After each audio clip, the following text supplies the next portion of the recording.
Nyai Sopir, karya Kiai Haji Mustafa Bisri. Ribuan, bahkan puluhan ribu pelayat dari berbagai kota yang menangis itu, tampaknya tak seorang pun yang datang berniat menghiburku. Mereka semua melayat diri mereka sendiri. Hanya orang tuaku dan beberapa orang famili yang terus menjagaku agar aku tidak pingsan seperti banyak santri yang sama sekali tidak siap ditinggal almarhum.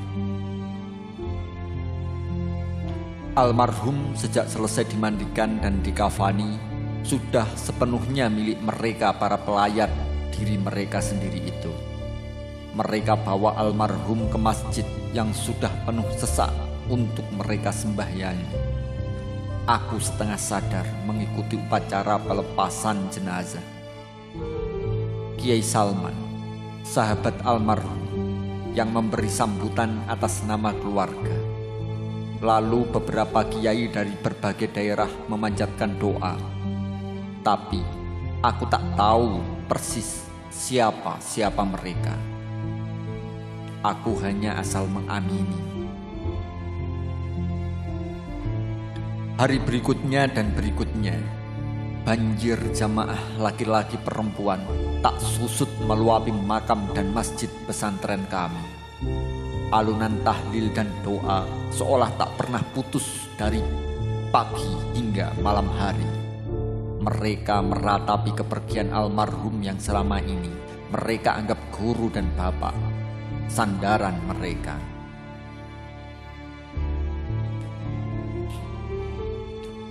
Kiai Sopir, atau yang populer dipanggil Mbah Sopir, adalah sesepuh dalam arti yang sebenarnya di wilayah kabupaten kami dan sekitarnya. Di samping mengasuh pesantren dengan ratusan santri laki-laki perempuan, beliau secara de facto juga mengasuh dan melayani ribuan santri kalong. Mereka yang tidak tinggal menetap di pesantren, tapi selalu datang untuk mengikuti pengajian rutin beliau atau yang sekedar sowan dengan berbagai keperluan. Belum lagi mereka yang datang dari tempat-tempat yang jauh. Bahkan banyak sekali pejabat dari tingkat provinsi dan pusat yang menyempatkan diri sowan kiai sepuh yang sederhana ini. Dalam hal menerima tamu, pastilah tak ada yang dapat menandingi Kiai Sopir. Hampir setiap hari dari pagi hingga malam, dalem beliau tak pernah sepi dari tamu, baik yang datang perorangan atau kebanyakan berombongan. Bahkan tidak jarang rombongan tamu datang tengah malam, dan peraturannya setiap tamu yang datang harus makan. Ruang tamu dalam beliau yang sederhana didominasi oleh dua balai-balai besar dari bambu dialasi tikar pandan. Ada bangku memanjang tempat Mbah Sopir duduk dan biasanya dengan kiai atau tamu sepuh yang diajak duduk bersama beliau. Di depannya ada meja kuno yang selalu penuh dengan makanan, dikelilingi beberapa kursi yang tidak seragam. Di atas dua balai-balai besar itulah biasanya santri-santri dalam dengan sigap mengatur hidangan untuk makan para tamu. Kiai Sopir tidak membedakan siapa-siapa yang datang kepada beliau. Siapapun tamunya, pejabat tinggi atau rakyat jelata, laki-laki atau perempuan, dari kalangan santri ataupun tidak, beliau terima dengan gembira dan penuh penghormatan. Telinga beliau dengan sabar menampung segala keluhan, curahan hati, bahkan bualan tamu-tamunya yang beragam. Di hadapan beliau, semua orang merasa benar-benar menjadi manusia yang merdeka, manusia yang dimanusiakan. Maka mereka pun tak segan-segan mengutarakan keperluan-keperluan mereka, mulai dari mengundang ceramah hingga mengundang untuk peletakan batu pertama pembangunan masjid atau madrasah. mulai dari minta doa restu hingga minta utangan, dari minta air suwuk untuk anak yang rewel hingga minta nasihat perkawinan, dari minta dicarikan jodoh hingga minta dicarikan mantu, dari minta arahan menggarap sawah hingga minta dukungan untuk pilkada, dari minta fatwa keagamaan hingga minta bantuan kenaikan pangkat. Maka tak heran bila kepergian Kiai Sopir mendapat perhatian yang begitu luas.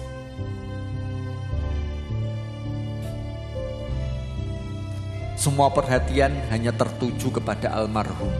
Bahkan sampai peringatan wafat beliau yang ke-40, empati hanya tertuju kepada mereka sendiri yang merasa kehilangan Kiai Sopir. Aku terlupakan sama sekali. Aku adalah istri almarhum yang selama ini mereka panggil Nyai Sopir. Perempuan yang kemarin-kemarin juga mereka perhatikan dan hormati bersama almarhum. Perempuan yang mendampingi beliau sejak Nyai Sepuh wafat hingga akhir hayat beliau. Akulah yang selama ini mengatur keperluan pribadi Abah. Begitu juga aku memanggil beliau. Mulai potong rambut hingga pakaian yang Abah kenakan, akulah yang mengatur jadwal Abah. Kapan mendatangi undangan-undangan dan kapan mesti istirahat. Akulah juga yang mengatur agar mereka yang sowan tidak ada yang terlantar. Semua harus disuguh makanan seperti yang dikehendaki Abah. Peringatan 40 hari wafat almarhum Abah, banjir manusia kembali meluapi kawasan pesantren kami. Setelah itu, barulah pengunjung yang berziarah agak menyusut. Aku tidak tahu apakah orang-orang mulai mengingatku sebagai Nyai Sopir, pendamping kiai mereka atau tidak. Yang jelas, aku sendiri teringat saat Nyai Sepuh, istri Abah yang pertama wafat.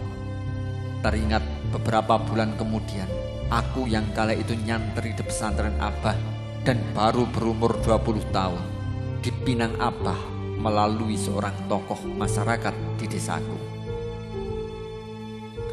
Ketika kemudian orang tuaku yang juga termasuk santri Kiai Abah menyampaikan pinangan itu, aku tak bisa berkata apa-apa. Perasaanku campur aduk tidak karuan, kaget, tidak percaya, bangga, dan entah apa lagi. Tapi karena kedua orang tuaku sepertinya mendukung, aku pun akhirnya ikut saja seperti kerbau dicocok hidung.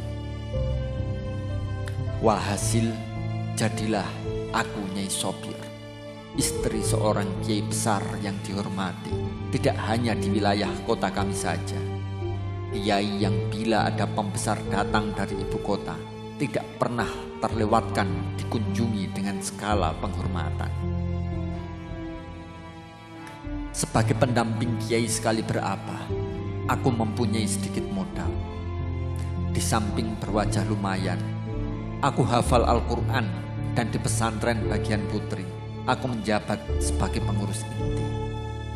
Ditambah lagi, berkat latihan setiap malam Selasa di pesantren, aku sedikit bisa berpidato. Maka tidak lama, aku sudah benar-benar bisa menyesuaikan diri. Masyarakat pun tampaknya sudah benar-benar memandangku sebagai nyai yang pantas mendampingi Kiai Sopir. Bahkan, sesekali aku diminta panitia mewakili Abah mengisi pengajian. Dari sisi lain, perasaanku terhadap Abah yang semula lebih kepada menghormati, berangsur menjadi menyintai beliau. Apalagi Abah begitu baik dan bijaksana sikapnya terhadap diriku yang dari segi umur terpaut sangat jauh. Abah tahu bahwa aku masih muda dengan pikiran dan keinginan-keinginan anak muda. Abah tidak pernah melarangku, misalnya melihat televisi atau mendengar lagu-lagu dari radio. Paling-paling beliau hanya mengingatkan supaya aku tidak melupakan tugas-tugas. Peringatan 100 hari wafat Abah, kemudian 1 tahun, kemudian peringatan haul beliau setiap tahun, dan sekarang sudah haul yang ke-7. Terus ramai dibanjiri ribuan orang dari berbagai penjuru. Aku terlupakan atau tidak oleh mereka, tapi aku benar-benar terus merasa sendirian. Abah, apakah di sana Abah masih memperhatikanku seperti dulu? Aku kini benar-benar sendirian, Abah. Sendirian. Alangkah cepatnya waktu.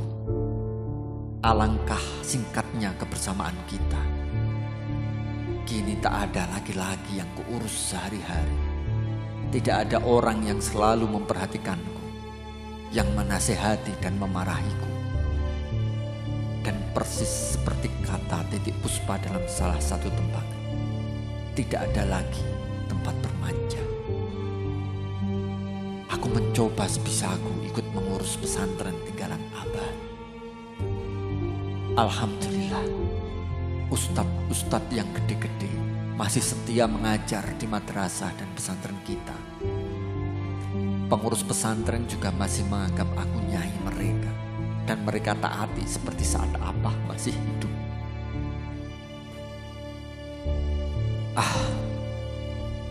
Semuanya seperti berjalan biasa-biasa saja, Abah.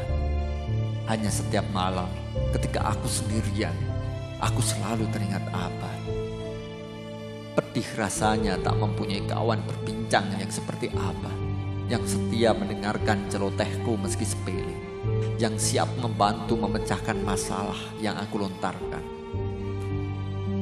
Oh, Abah, kini aku mempunyai masalah besar dan Abah tak ada di sampingku. Orang mulai memperhatikanku, tapi tidak seperti perhatian mereka saat Abah masih ada. Kini mereka memperhatikanku sebagai janda muda. Baru setahun Abah meninggalkan kami, sudah ada saja godaan yang harus aku hadapi. Seorang ustadz yang sudah mempunyai 2 orang istri terang-terangan melamar aku. Lalu seorang duda kaya yang mengirimkan proposal lamaran lengkap dengan CV-nya. Belakangan seorang perwira polisi bujangan juga menyampaikan keinginannya yang serius mempersunting aku. Semuanya aku tolak dengan halus. Kemudian kedua orang tuaku sendiri dengan sangat hati-hati menanyakan kepadaku, apakah aku memang sudah ingin menyudahi status jandaku, ingin didampingi oleh seorang suami. Namun ketika aku tanya, kawin dengan siapa? Kedua orang tuaku tidak bisa menjawab. Dan sejak itu mereka tidak pernah menyinggung-nyinggung masalah itu lagi. Sungguh, Abah, bukan kebutuhan biologi karena benar yang membuat aku terpicu pertanyaan kedua orang tuaku dan berpikir tentang laki-laki lain untuk menjadi suami setelah Abah. Meski tidak aku pungkiri, faktor biologi itu ada. Tapi dengan memikul tanggung jawab memelihara pesantren tinggalan Abah, aku sungguh memerlukan penopang. Belum banyak ilmu yang sempat aku serap dari Abah. Aku perlu pengayom seperti Abah dulu. Aku perlu orang dengan siapa aku dapat bertukar pikiran. Syukur dapat memberikan nasihat dan arahan bagi kelangsungan dan perkembangan pesantren kita. Dalam pada itu, Abah, telingaku yang tersebar di mana-mana, terus mendengar pembicaraan masyarakat. Beberapa tokoh masyarakat diam-diam membicarakan diriku dan pesantren kita. Mereka iba terhadap nasibku dan sekaligus memprihatinkan pesantren.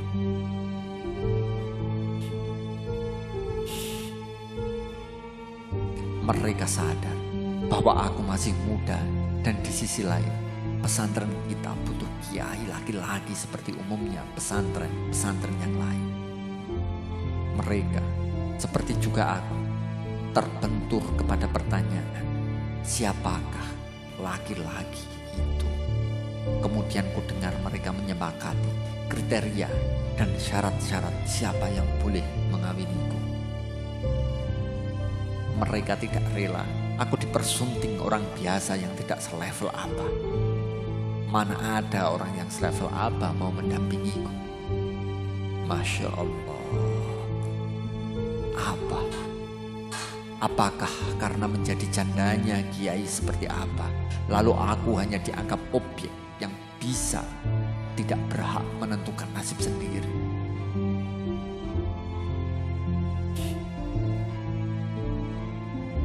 Setiap malam aku menangis, Abah. Menangis sebagai nyai yang mendapat warisan tanggung jawab. Menangis sebagai perempuan dan janda muda yang kehilangan hak. Tapi aku tetap nyai, Abah. Aku tidak menyerah.